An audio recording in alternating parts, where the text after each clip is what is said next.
Hello दोस्तों, कैसे हो? होप आप सभी का प्रिपरेशन काफ़ी बढ़िया से चल रहा होगा। सो जैसे कि आप सभी को पता है IBPS, RRB, PO and clerk ये दोनों एग्जाम खत्म हो चुका है ना। अभी हमारे सामने है आईबीपीएस क्लरिकल का एग्जाम जो कि 28 अगस्त एंड 3 एंड 4 सितंबर ये तीनों डेट को है। सो इस वीडियो में हम डिस्कस करेंगे आईबीपीएस क्लरिकल एग्जाम को किस हिसाब से अप्रोच करना चाहिए एंड क्या रहेगा इस पेपर को अटेम्प्ट करने का सही स्ट्रेटेजी। सो इस वीडियो में हम एक एक करके डिस्कस करेंगे, लेकिन उससे पहले मैं बात करता हूँ जो कि हमारा पिछला वीडियो था जो कि आरआरबी पीओ अटेम्प्ट स्ट्रेटेजी के ऊपर था। आप देख सकते हैं यहाँ पे ये वीडियो को काफ़ी सारे स्टूडेंट ने पसंद किया था, इसलिए मैं उस सभी स्टूडेंट्स को जिन्होंने भी वीडियो को देखा है एंड जो भी हमारे स्टार चैनल के साथ जुड़ा हुआ है, बहुत बहुत मैं थैंक्स बोलना चाहूँगा। और अगर आपने चैनल को अभी तक सब्सक्राइब नहीं किया तो जरूर सब्सक्राइब कर लीजिएगा ताकि जो भी वीडियो मैं बनाता हूँ आपके पास तुरंत पहुँच सके। एंड हमारा जो टेलीग्राम चैनल है मैंने नया नया क्रिएट किया है इसको, एंड आप भी इस चैनल को ज्वाइन कर सकती है। एक डिस्कशन ग्रुप है ये, एंड आप सब यहाँ पे बात कर सकते हैं। एंड काफ़ी सारा मैं जो अपना रेगुलर मॉक टेस्ट का अपडेट है वो भी मैं यहाँ पे शेयर करते रहता हूँ। आप देख सकते हैं यहाँ पे मैंने ऑलरेडी शेयर कर दिया है, मेंस का मॉक टेस्ट है। तो आप इस चैनल को डिस्क्रिप्शन में एंड कमेंट सेक्शन में इसका लिंक रहेगा, आप ज्वाइन कर लीजिएगा। तो चलिए बात करते हैं। सबसे पहले मैं आपको कुछ दिखाना चाहूँगा जो कि मेरा पिछले साल का आईबीपीएस क्लरिकल का प्रीलिम्स का स्कोर कार्ड है। आप यहाँ पे देख सकते हो, यहाँ पे ओवरऑल मेरा जो ऊपर नाम एंड रोल नंबर ये सब आप देख पाओगे। स्टेट में वेस्ट बंगाल से बिलोंग करता हूँ, ये भी यहाँ पे दिख रहा है आपको। एंड जो टोटल स्कोर रहा मेरा ओवरऑल 84 रहा।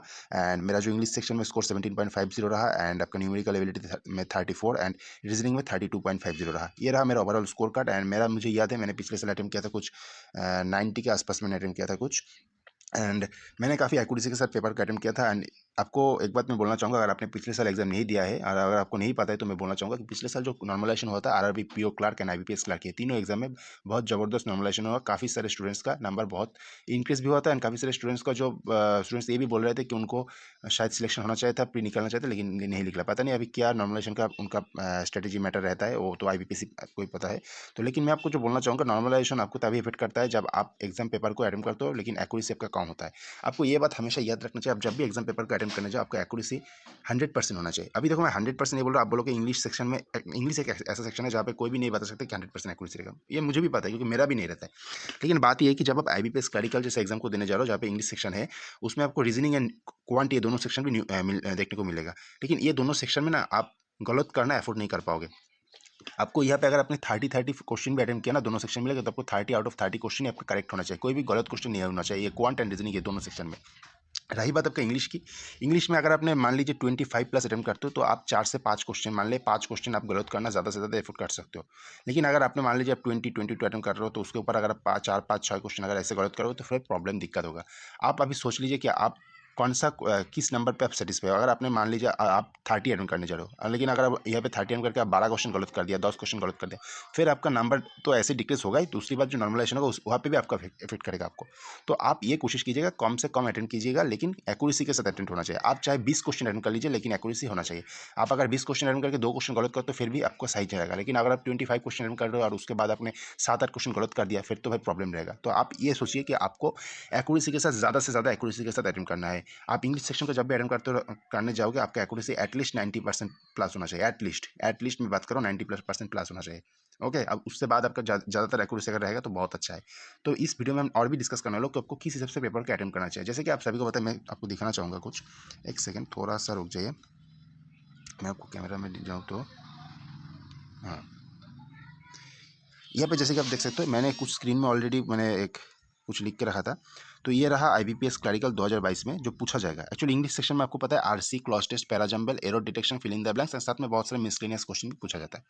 Okay, actually error detection, fill in the blanks ये सब मिसलेनियस के अंडर ही आता है। तो अब जब इंग्लिश सेक्शन सबसे पहले आपको ओपन होगा जब आप आईबीपीएस क्लरिकल का एग्जाम देने जाओगे, तो इंग्लिश सेक्शन जब आपका ओपन होगा तो आप देखोगे इंग्लिश में या तो आरसी रहेगा या तो कुछ मिसलेनियस क्वेश्चन रहेगा, इससे आपका ओपन होगा। अगर आप आरसी में बहुत मतलब स्ट्रांग हो, अगर आपको आरसी में आपका थोड़ा बिलीव है, आप जो भी पढ़ते हो करते हो राइट होता है, तो आप आरसी से स्टार्ट कर सकते हो। लेकिन मैं आपको यही सजेस्ट करूंगा कि आप मिसलिनियस क्वेश्चन को पहले अटेम्प्ट कीजिए।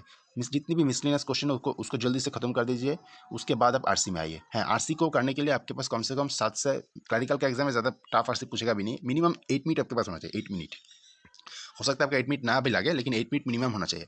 उसके बाद आपको पता होगा कि क्लॉज टेस्ट पूछा जाता है, आपका पैराजम्बल पूछा जाता है। अभी देखिए या तो क्लॉज टेस्ट पूछेगा या तो पैराजम्बल पूछेगा। पैराजम्बल में भी दो तरीके का पैराजम्बल होता है। एक होता है आपका जो 5 सेंटेंस दिया रहेगा उसको अरेंज करना पड़ेगा, उसके बाद आपको क्वेश्चन बोलेगा, 5 क्वेश्चन रहेगा, कौन सा ए है, कौन सा बी सेकंड सेंटेंस है, कौन सा थर्ड सेंटेंस है। इस तरीके का पैराजम्बल थोड़ा सा मॉडरेट होता है। दूसरे जो पूछा जाता है उसमें क्या होता है, एक एक क्वेश्चन रहता है, 4-5 सेंटेंस रहता है उसको आपको जंबल करना पड़ता है और उसके बाद जो ऑप्शन में आपका ऑप्शन रहता है कौन सा होगा वो आपको टिक करना पड़ता है। अगर दूसरे तरफ का जो सेकंड में मैंने बताया अगर उस तरीके का पैराजंबल आता है तो फिर आसान होता है, उसको आप कर लीजिए और मिसलिनियस के अंदर ही आप कंसीडर कर सकते हो। लेकिन जो पहला वाला मैंने बताया जहाँ पे फर्स्ट सेकंड थर्ड सेंटेंस कौन सा ऐसे पूछा जाता है वो थोड़ा मॉडरेट लेवल पे होता है, तो उसको आप लास्ट में करने की कोशिश करो, सबसे लास्ट में आरसी के बाद भी सबसे लास्ट जब सब सारे क्वेश्चन हो जाएगा उसके बाद उसको आप अटेम्प्ट कीजिएगा। लेकिन अगर दूसरे तरीके का होता है तो आप पहले अटेम्प्ट कर सकते हो। तो पहले आप ये कीजिएगा, अगर आपका आरसी स्ट्रांग है तो आरसी से स्टार्ट कीजिए, अगर आपका आरसी बहुत स्ट्रांग नहीं है तो आप मिसलिनियस क्वेश्चन से स्टार्ट कर सकते हो। सारे miscellaneous question including cloze test अगर पूछा जाता है तो क्लॉज टेस्ट अगर हो जाए तो उसके बाद आप आरसी में आ सकते हो, और अगर उसमें पैराजंबल रहा तो आरसी के बाद पैराजंबल कीजिएगा। सो ऐसे आपको इंग्लिश सेक्शन का अटेम्प्ट करना है। 20 मिनट्स टाइम रहता है, आपको जल्दी करना है। 20 मिनट्स टाइम बहुत ज़्यादा भी नहीं है बहुत कम भी नहीं है। तो चलिए उसके बाद आता है आपका रीजनिंग सेक्शन। रीजनिंग सेक्शन में आपका पजल एंड सीटिंग अरेंजमेंट रहेगा। ये क्लरिकल का एग्जाम है तो आपको यहाँ पे कोई ऐसा नहीं रहेगा कि आपका कोई बहुत कठिन पजल आपसे पूछा जाएगा, ऐसा नहीं होगा। बिल्कुल एक पजल आपका थोड़ा सा मॉडरेट लेवल पे हो सकता है, तो ज़्यादा कुछ दिक्कत नहीं करेगा। तो आपको सबसे पहले क्या करना है, जो भी पजल रहेगा जो भी क्वेश्चन आता है ना, देखिए बिल्कुल ये क्लरिकल है, आपको आप यहाँ पे स्किप करना एफोर्ड नहीं कर सकते, क्योंकि जब स्किप करोगे दूसरा क्वेश्चन में जाओगे फिर उस क्वेश्चन में आओगे तो आपको इस हिसाब से टाइम लॉस्ट होगा। आपको 35 आउट ऑफ 35 अटेम्प्ट करना है, आपको याद रखना है ये चीज़। ओके, एटलीस्ट तो 30+ अटेम्प्ट करना ही है आपको। तो इसके लिए आपके पास टाइम जो 20 मिनट्स रहेगा ना, ये काफ़ी ठीक ठाक टाइम है। फिर भी अगर आप यहाँ पे 2-3 मिनट 1-2 मिनट अगर खराब कर दोगे तो फिर दिक्कत हो जाएगा। तो आपको क्या करना है, जो भी क्वेश्चन आएगा उसको सॉल्व करते जाना है।